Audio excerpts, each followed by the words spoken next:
যখনই ধন সম্পদের প্রয়োজন হবে চারটি সূরা একসাথে পাঠ করবেন, গায়বী ধন সম্পদ আল্লাহ পাক আপনাকে দান করবেন। অবাক করা একটি হাদিস, রাসূল সাল্লাল্লাহু আলাইহি ওয়াসাল্লাম আমাদের জন্য চমৎকার ভাবে এই হাদিসটি বর্ণনা করেছেন। আনাস ইবনে মালিক রাদিয়াল্লাহু তাআলা আনহু হাদিসটা বর্ণনা করেছেন। তিরমিজি শরীফের 2895 নম্বর হাদিস। তিনি বলছেন, আন্না রাসূলুল্লাহ সাল্লাল্লাহু আলাইহি ওয়াসাল্লাম ক্বালা লিরাজুলিন মিন আসহাবি। রাসূল সাল্লাল্লাহু আলাইহি ওয়াসাল্লামের কাছে একজন সাহাবী আসলেন। নবীজি তাকে জিজ্ঞেস করছেন, হে সাহাবী, হে অমুক, তুমি কি বিয়ে করেছো? তিনি বলছেন, ক্বালা ইয়া রাসূলুল্লাহ, আমি বিয়ে করি নাই। আল্লাহর কসম, আমি এতটা গরীব যে বিয়ে করার জন্য যে সম্পদের প্রয়োজন, এই সম্পদ আমার কাছে নাই। আমি এতটাই গরীব যে বিয়ে করার জন্য যে মালের প্রয়োজন হবে, সম্পদের প্রয়োজন হবে, এইটুকু সম্পদ আমার কাছে নাই। নবীজি, আমি কেমনে বিয়ে করব? নবীজি সাল্লাল্লাহু আলাইহি ওয়াসাল্লাম বলছেন, ক্বালা আলাইসা মাআকা কুল হু আল্লাহু আহাদ।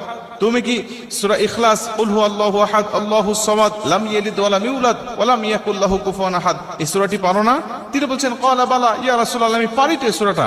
নবীজি বলছেন, ক্বালা আলাইসা মাআকা ইযা জাআ নাসরুল্লাহি ওয়াল ফাত। তুমি কি সূরা নাসর ইযা জাআ নাসরুল্লাহি ওয়াল ফাত ওয়া রাআইতান নাসা ইয়াদখুলুনা ফি দীনিল্লাহি আফওয়াজা ফাসাব্বিহ বিহামদি রাব্বিকা ওয়াস্তাগফির ইন্নাহু কানা তাওয়াবা, এই সূরাটি তুমি পারো না? সাহাবী বলছেন, ক্বালা বালা ইয়া রাসূলুল্লাহ, এই সূরাটি তো আমি পারি। নবীজি বলছেন, ক্বালা আলাইসা মাআকা, হে সাহাবী, তুমি কি কুল ইয়া আইয়ুহাল কাফিরুন, এই সূরাটি পারো না? কাফিরুন সূরাটা কি তুমি জানো না? তিনি বলছেন, ইয়া রাসূলুল্লাহ, এই সূরাটাও তো আমি পারি।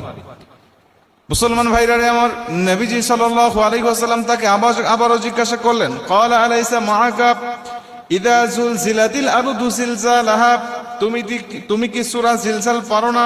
সাহাবী বলেন, ক্বালা বালা ইয়া রাসূলুল্লাহ, সূরা জিলজাল তো আমার মুখস্থ আছে, প্রত্যেকটা সূরা আমি পারি। যে চারটি সূরার কথা আপনি বললেন, নবীজি বলছেন এই চারটি সূরা তুমি পাঠ করো আর তুমি বিয়ে করে নাও। নবী দুবার বললেন, তুমি যদি এই চারটি সূরা নিয়মিত পাঠ করতে পারো, আমার আল্লাহ পাক তোমাকে গায়বী রুজির ব্যবস্থা করে দিবেন। তুমি যদি চারটি সূরা একসাথে পাঠ করতে পারো, আমি নবীজি বলছি, তুমি বিয়ে করছো, বিয়ে করতে ভয় পাচ্ছ না, ভয়ের প্রয়োজন হবে না। আমার আল্লাহ তোমাকে গায়বী রুজির ব্যবস্থা করবে, গায়বী তোমাকে সাহায্য দান করবে।